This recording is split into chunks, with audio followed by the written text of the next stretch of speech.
The Salem Witch House in Salem, Massachusetts. Built in 1642.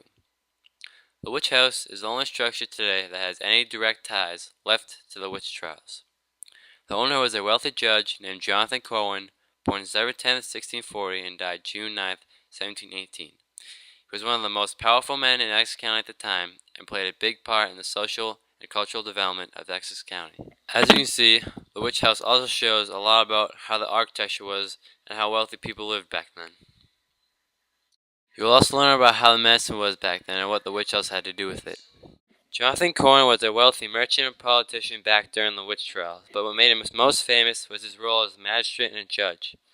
Cohen was a judge for Court Oyer and Court Terminer.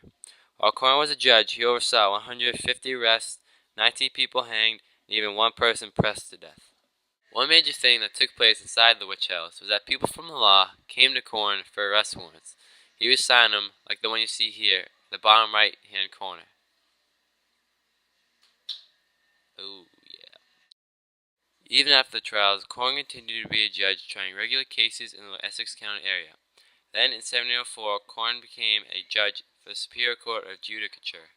This is big because this court laid down the early foundation for our judicial court that we have today. Now on to the Salem Witch House itself. It has a lot of history because of its architecture. The style of the house is First Period architecture, also known as post-medieval architecture. Characteristics of the post-medieval architecture is a huge central chimney with steep roofs, an upper floor that overlaps the lower floor, and small casting windows that open outwards like shutters.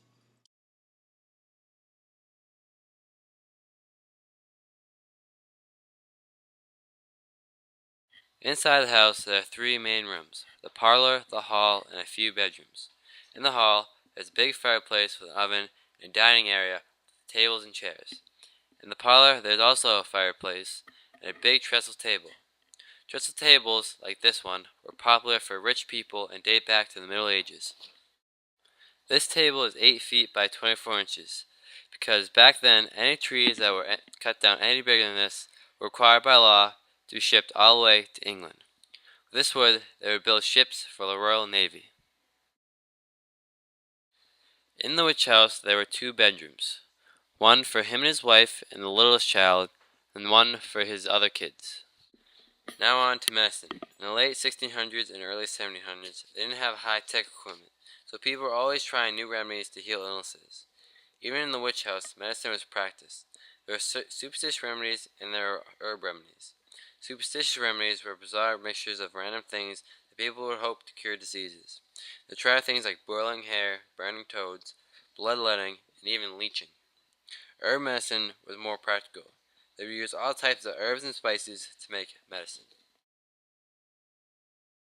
And that is all about the Salem Witch House, the only building left standing with direct ties to the Salem Witch Trials, and played a big part in the development of Essex County.